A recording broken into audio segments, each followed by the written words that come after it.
I'm Caz Parker for MMH, the home of rock radio. And today once again, I'm joined by the legends that are Joel Hoekstra and Brandon Gibbs ahead of the Return to the UK and Ireland acoustic tour, kicking off on the 28th of May. Thank you for having me again. How you doing? How you both doing?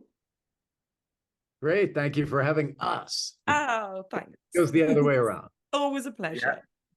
Yeah, thanks for having us. Everything's good. I'm in sunny California right now, and I didn't think I was going to be able to make it, but they put off load-in, so I'm just hanging in the hotel waiting for to ship out. Marvelous. Well, hopefully this is a nice distraction for you. So there you go. That's all good. So just a year later, well, just over a year later, you're coming back to us. So you must have enjoyed it last time. And as I was just saying, a much nicer time of year for weather. There's not snowstorms your end this time. So hopefully the connection will stay and we'll have you for the whole interview, which would be great. But how are things where you are? How's the weather? Because that's a really British thing to ask. Is it all good? I don't even know where Joel is right now. Are you home, Joel, or are you still on the road? No, I'm in Sao Paulo, Brazil right now, and I haven't been outside yet, but it's been warm. It's like mid 80s kind of thing. So Nice. a bit cloudy today, so who knows? I don't know what to expect. It's been the weather on this particular tour of South America. I've been down here filling in with Accept has been all over the place. I mean, as we got to certain countries, it was in the 50s, and then at other times it was 107. We're in El Salvador or whatever, and so I mean, there's been quite a swing. So you never know what to expect, but I believe it's around 80 degrees or something today. Fabulous. Well, I think it's about that here. We work in centigrade. It's about 22 today here. So hopefully the weather will hold for when you come over, but always pack layers when you come into the UK. That's my best advice. Always make sure you've got jackets and hoodies as well. So, because you just never know. You never know what's going to happen, especially in festival season. It can be all over the place. But obviously it is so lovely to have you coming back to us. Obviously I saw the show last year, so I can legitimately vouch for what an entertaining and awesome evening it was. Now, you guys describe the shows as full-blown rock and roll with songs from the different bands you've both been part of, plus a variety of other material, including from your solo projects. And we absolutely know it's going to be a banger again. So 12 dates across the UK. There's no excuse for people not to come. So I think No excuse. no excuse. So I think No excuse. let's sell it to them. Tell them why they should come and also why the shows mean so much to you as well. Well, there's been extensive scientific studies done with this show, and it's proven to be the best show ever. So it's there's a panel of people that have looked at it, various governments around the world, and it's been verified by scientists and mathematicians and wizards as the great and with vocal wizards as the greatest show to ever exist. We sound like Tenacious D now with our promo, but absolutely no, I mean, Brandon and I are just. It's just a great opportunity for us both to get out and connect with our diehard fans, as it were. So I think that the people that come to this are the people that really care about what it is we're doing. And it's really nice because it does give us an opportunity to socialize a bit. There's VIP tickets available. We're usually pretty good about being able to have the opportunity to spend some time with everybody, take pictures with everybody. It feels much more like a hands-on experience than playing an arena and looking at somebody on stage going, I actually know that guy. We're not going to talk to him tonight, but I know him. So it's a much more intimate setting, and the UK fans were fabulous. I mean, I think UK fans in general are just very educated and really astute listeners, and really enjoy that intimate experience. So we're looking forward to seeing them all again, and hopefully just having a wonderful flawless tour. Yeah, absolutely. We are quite nerdy over here about music. We are very, very passionate about it. So it's all good. I mean, what I love the kind of, it's not just the music, it's all the extra stuff like the storytelling and the explanations about the songs. The banter between you guys is great as well. So I would agree. I think it's a must see. I mean, the scientists and the wizards say it, and the mathematicians. So who can argue that point? Nobody. But you guys have Nobody. obviously, you No. guys have got a great vibe between you as well. So when we last did the interview, one thing I didn't ask you, and I'm really interested about, is what was the sort of catalyst to start you working together? What kind of got it started in the first place? Yeah, that was just a meet and greet that was set up by Monsters of Rock, Oh wow. and yeah, and so I knew of Joel, but I hadn't met him yet, and we had a scheduled meet and greet, and at the time my Devil City Angels record had just came out, and it was playing over the loudspeakers, and I said, hey man, this is my record. If you ever want to do something, and just exchange numbers, and then there was a mutual friend that was putting on a concert, and he goes, why don't you and Joel do something? And so I just texted him. I said, hey, would you ever want to try some of this acoustic storytelling rock show thing? And I was just kind of anxiously waiting for his reply because we didn't know each other that well. And he said, yeah, let's do it. And it turned into a whole thing. We started slow, kind of dipped our toes in the water, and here we are 7 years later. This is our third time together over across the pond with you guys, and we're doing real business now. It's kind of just a sort of an accidental awesome surprise, and we're running with it because it's fun. I always want to work with people that are fun, energetic, positive. Him and I have a lot in common. We're both dads. We're movie buffs. We like to quote movies and do impressions. And it doesn't feel like the travel, can be tough at times, but it doesn't feel like work. It feels like hanging out with a friend, and which is what it is. And so it makes it pretty easy to go and do. Ah, that's so nice. I love that. I love the fact that it came about from, I suppose you mean the Monsters of Rock cruise. Would it have been on the cruise that you met first time? Yeah. Yeah, Yeah.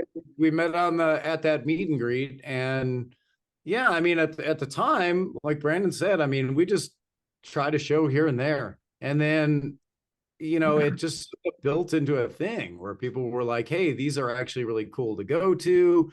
It's its own thing, and we started to take it a little more seriously and go like, hey, maybe we should have shirts, and maybe we should have scrims for the stage and things Yeah. like that. It just kind of thought, I guess people are showing up. I mean, there was a couple times where we went to go play, and we don't expect a lot of people. We're there because we're friends and we're hanging out, we're having a good time. And so it's just something really cool and organic about that realistically, he and I'd probably set up and play a set and hang out together and do this for free. Yeah. And it's kind of a neat experience when you just, like he said, I mean, I'd get together and jam with Brandon and play this stuff for free just because we have a good time together. I mean, we hang out and we get along as friends, and I think it's really important. And there's something that's amazing about taking no crew, no band, two Mhm. guys, acoustic guitars, plug in, sound check takes about 5-10 minutes. And it just removes so much of the complications of rock and roll when you're traveling with a full band. It's like it just takes it down to the music, and like you said, you can kind of read the vibe between Brandon and myself, I think, because there's nothing else there. Like we don't have guitar techs. We're stringing our own guitars for these shows and putting the batteries in the guitar and whatnot. And Yeah. it's very, very organic. It's kind of like and I can't speak for Brandon, but I enjoy that immensely because I play a lot with bands where there's a big crew, and there's with TSO, I mean, you're talking a band itself that has, like, on our side alone, 19 members and probably a touring party of roughly 100 people, and you're going around with the crew, and there's just something so cool about having to be two people showing up. And It's like, it's always grassroots, isn't it? But it is, the nice thing is, I think the authenticity of you two just being friends and this happening organically is probably what makes it so special, because that does show. It's not like two people, you've been forced to come together and you're having to make it work.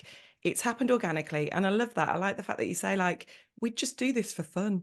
The fact that we can do it to entertain people and make a little tour of it, that's even better. That's just good for us, really. You guys are just having a laugh, but we get to be part of it. It's brilliant.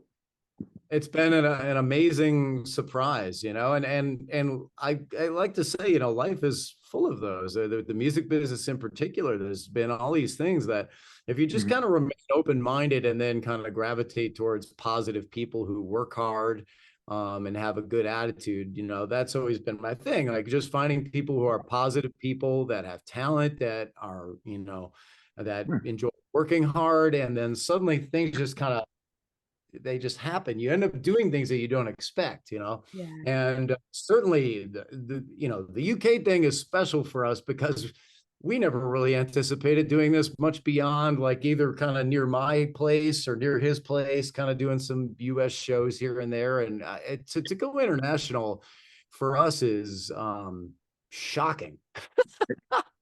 Shocking is the best, that's the best word. Like he said, we didn't try. I mean, so many times you get in a situation where, you know, you're trying to give this brand a big push, and you're so excited to give a band a shot and a big push, and we just didn't do any of that. We didn't.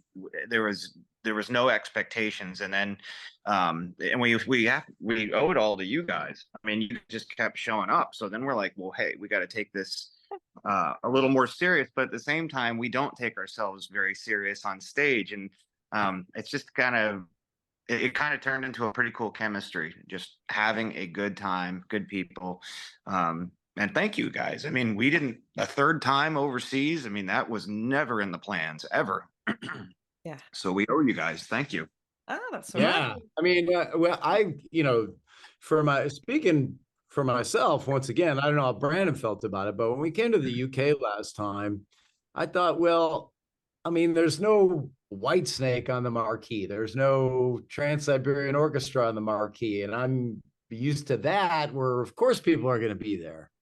And I thought, are people even going to be there when it says Joel Hoekstra, Brandon Gibbs? I don't know. And we had a tremendous turnout. I mean, we were like we didn't have a single show that was a dud over there. And that was just, you know, I mean, we now don't get me wrong, we weren't filling an arena, we're playing pubs and whatnot. But, you know, that being said, it just the fact that people were there is like just so rewarding. I don't know. Like, I mean, I felt better about that than I feel about stepping out and playing for 10,000 people under a different name. The fact that many people came to see us and care about us and care about what it is that we're doing and have done with our careers was a really, really nice feeling. Yeah.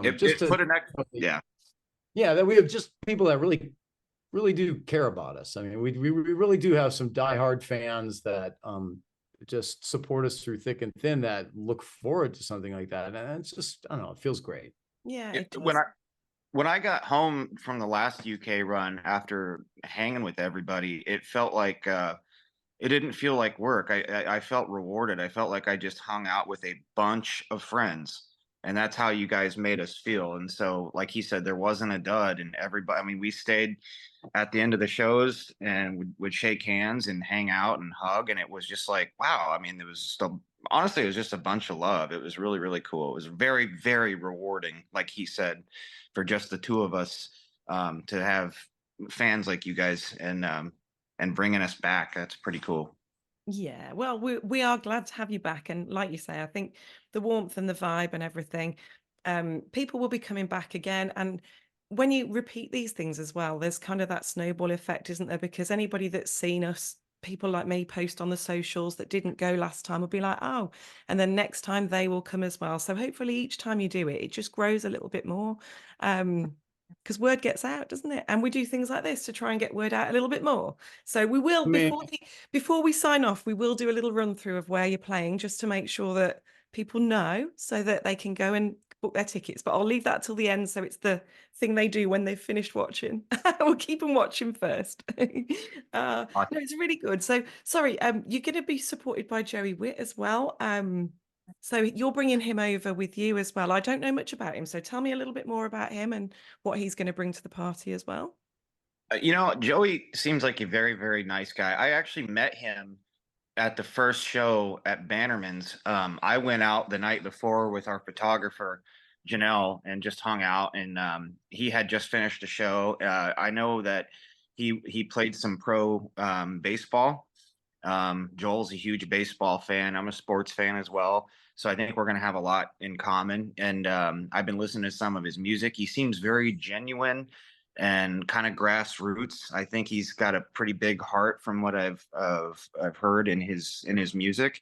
Um, that being said, I'm looking forward to. I mean, I can't wait to just find out more about the guy. He seems very, very personable, and I think the UK. I mean, I actually think he already has a fan base over there.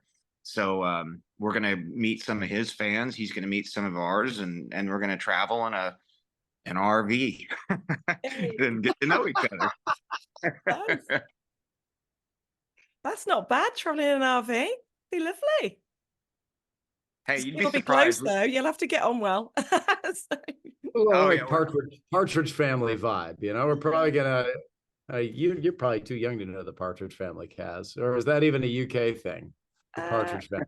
You guys I have don't that program over there? I don't think so. I mean, we had Dukes of Hazzard and all that sort of stuff. I don't remember the Partridge Family though. So Really unbelievably cheesy show where essentially Uh, a family forms a band and they tour in a similar scenario. oh Yeah. well, there we go. That's you lot. I just essentially it's the story of my life. That's how I grew up. Dad drove the van, mom booked the gigs, But yeah, we're definitely gonna get to know get to know each other really well. And um it's laughable at the end of it. It's kind of funny. no, it'd be fabulous. So, do you have a standout moment from the last tour? Can you remember everything that happened? Was there anything that stood out for you? I will say that one of the standout moments of the tour was the travel is it kicks your butt. It really does. But we were playing in London, and I just remember like adapt, overcome. There was no dressing room, and Joel and I was just like, man, we could be down in the dumps. I mean, there's nowhere to change. Joel and I made a hallway, a stairwell, our dressing room, and changed our guitar strings. And I'm like, I mean, if you move slightly, our elbows are hitting each other. And I was just so proud of us the Yeah. way we handled it, because we were staring, there's no lighting, it's hot in this thing, and we were just like cutting up, having fun, and we just kind of lived in the moment, laughed at it a little bit.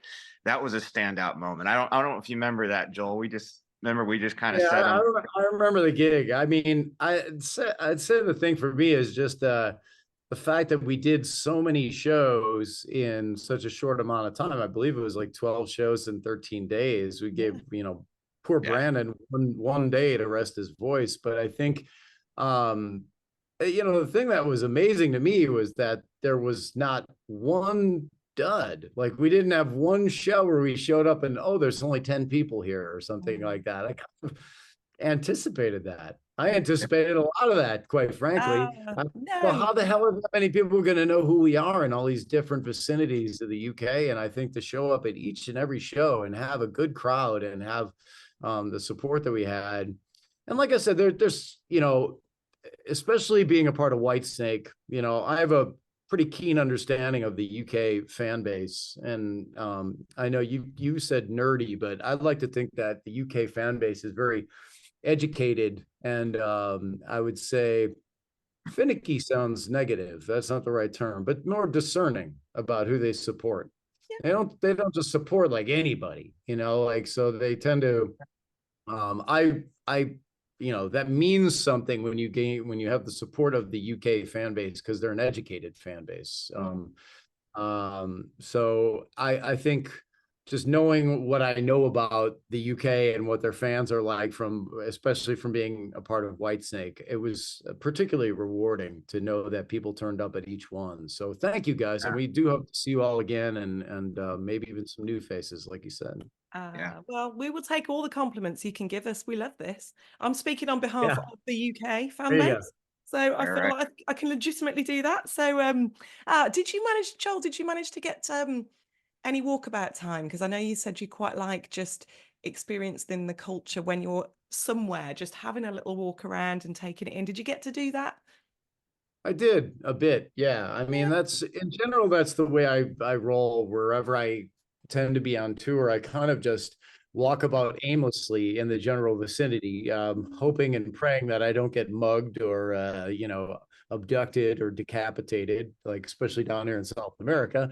But I usually just do a little like walkabout just to take in a little culture. I'm not big on the let's schedule a sightseeing thing and go to, see all the landmarks and that kind of stuff, but just kind of soak in a bit of local culture is always something I enjoy doing. Yeah, good. And Brandon, I think you were going to get a beer. You were going to get a British beer last time. I'm assuming you did.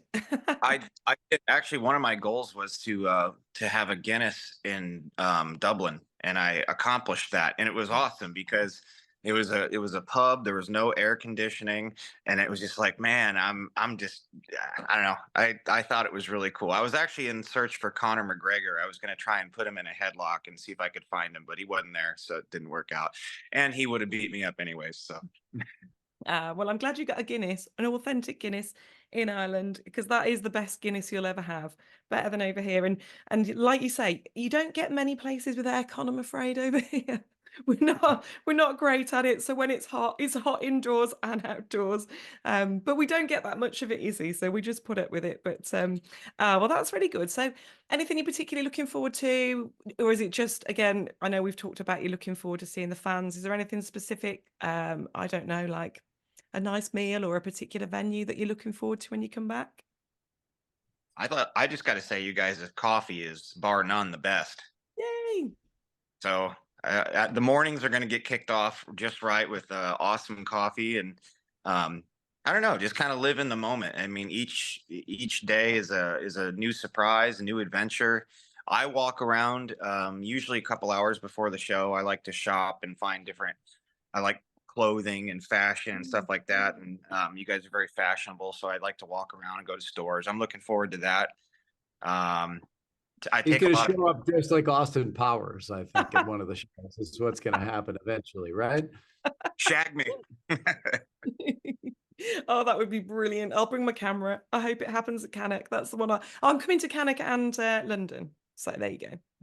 I'll be doing both. Oh, heck yeah. Yeah. That's just London's with Winger, is it right? It is, yeah, indeed.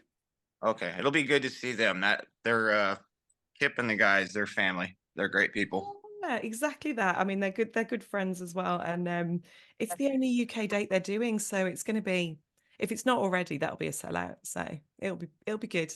It'll be a really good show. Can't wait. Love it. So right, a few other questions then. What's both your personal favorite track to play live within these shows? Do you have one that you go, I can't wait to play that? I like Not playing Love Ain't No Stranger. I'm probably not even saying it right. I really like that one. We put that in the set in Europe, and I'm a fan of David Coverdale on Whitesnake as well. So that's and David is really cool. He really supports us, and he always says nice things on Twitter and makes me feel good. I mean, his songs they're tough to sing. He's one of the best singers in the world, rock singers. Yeah. And so I like Love Ain't No Stranger. That's one of my faves in the set, definitely.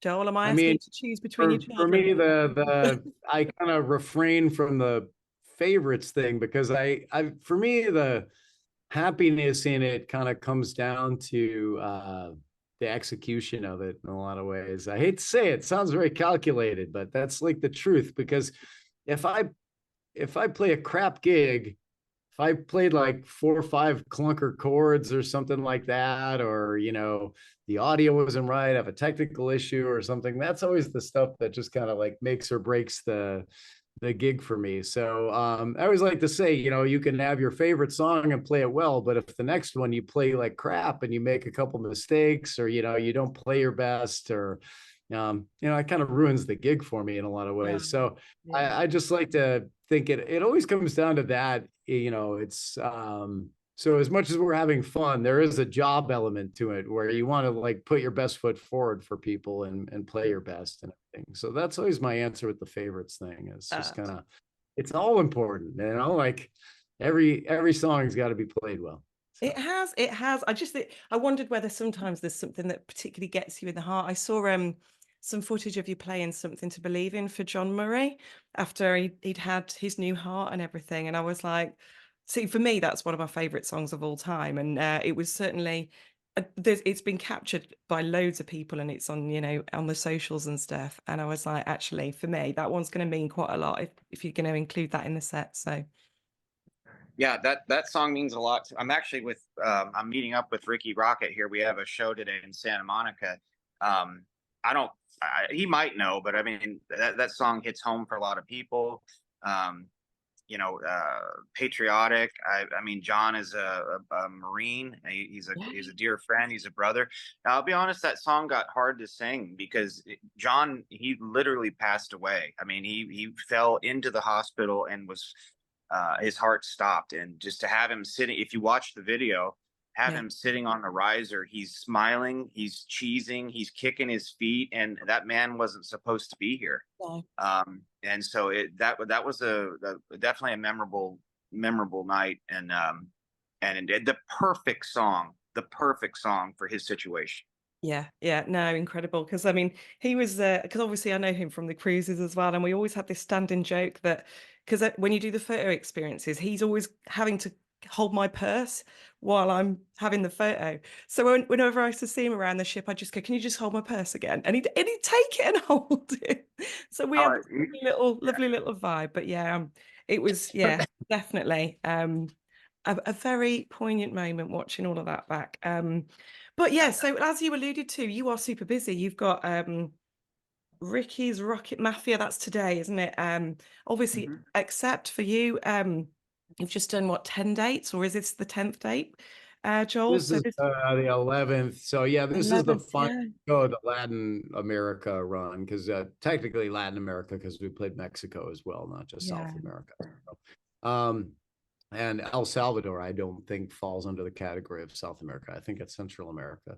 So, but yeah, it's been a interesting run, man, coming down, and we've gone a few places I never even was with Whitesnake. So, got playing Lima, Peru, and like I said, San Salvador, and so yeah, there's been a couple destinations where it's like, man, it's my first time here, and same kind of feeling. It's kind of amazing when you show up and people in territories you've never even been to in your entire life, they show up with your picture and they want you to sign it, and like, how the hell have you even heard of me? I guess there's this thing called the internet, right? There is.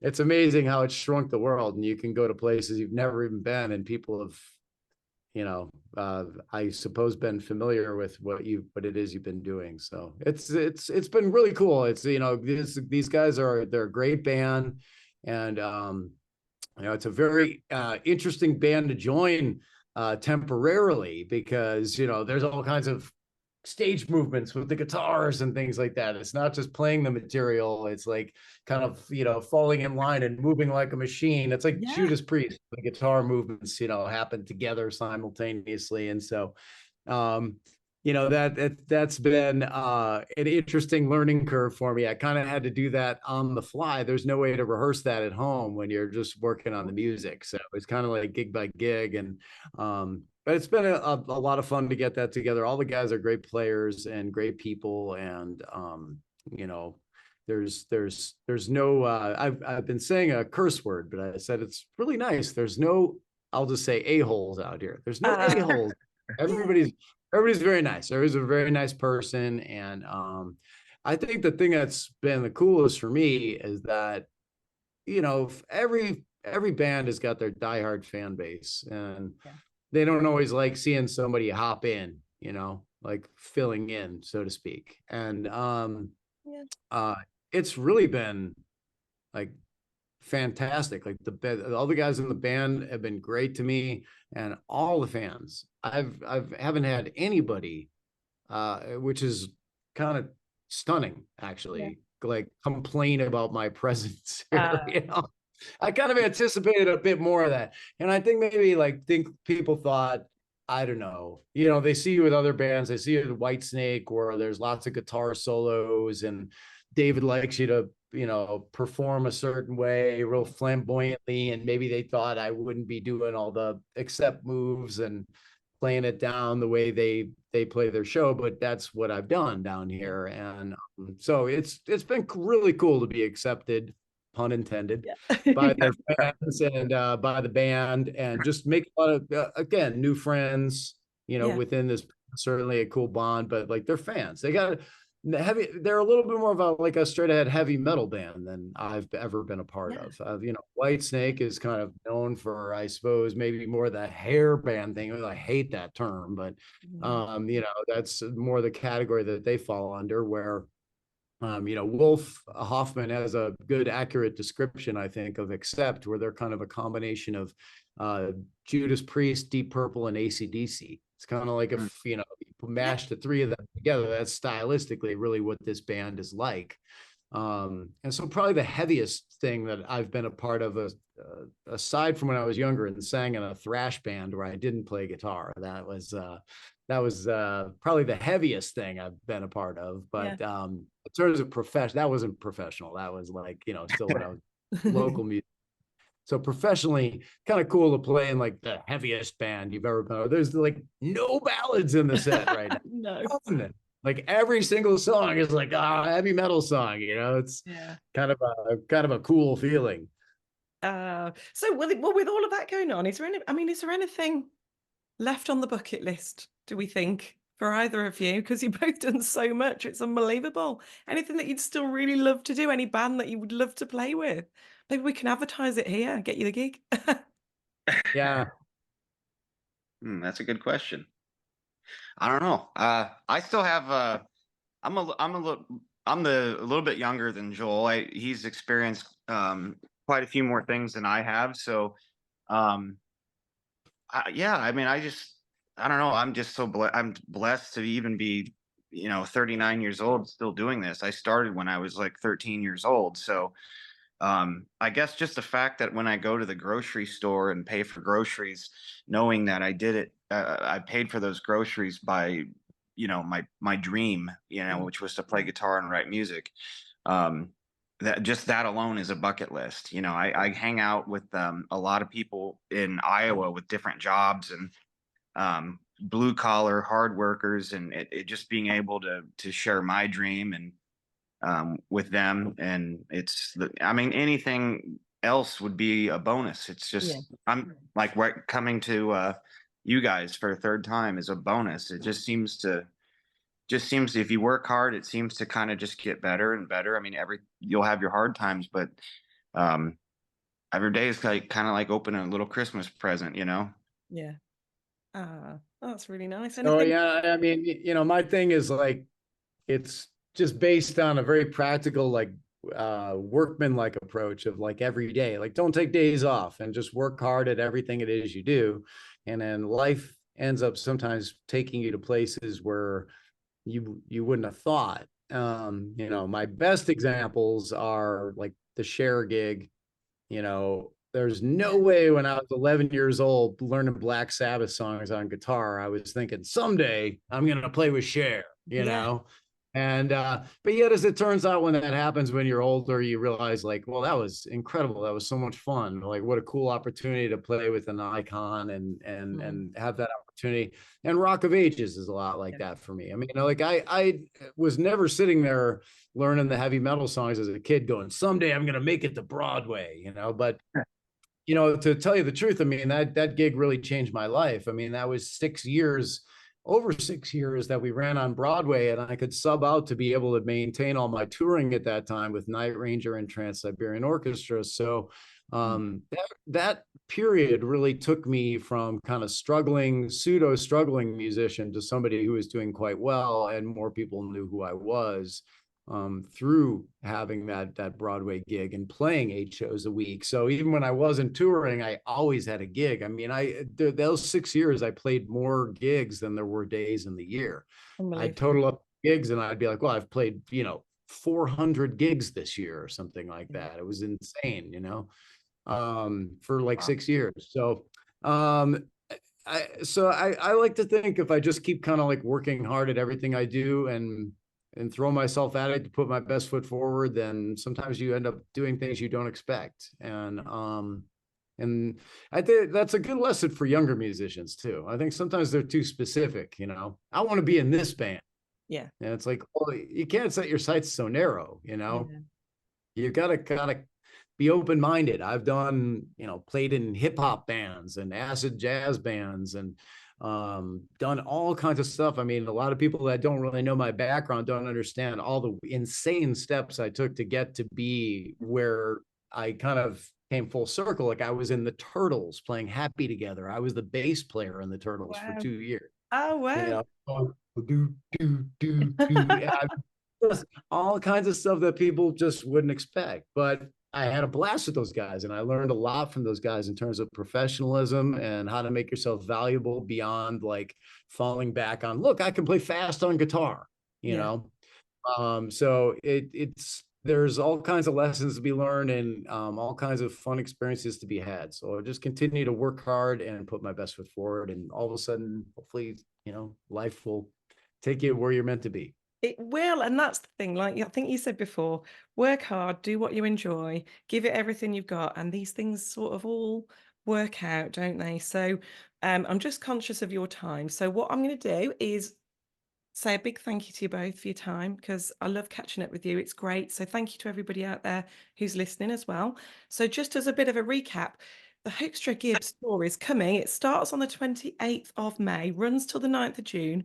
We've got gigs in Bannerman's Edinburgh, Trillions Newcastle, Yardbirds Grimsby, Brickmakers Norwich, Night Train Bradford, Patriot Newport, the Station Cannock, Zanzibar Liverpool, the Music Room Ipswich, Islington Assembly Hall, London, that's supporting Winger, Diamond Club in Ballymena and Whelan's in Dublin.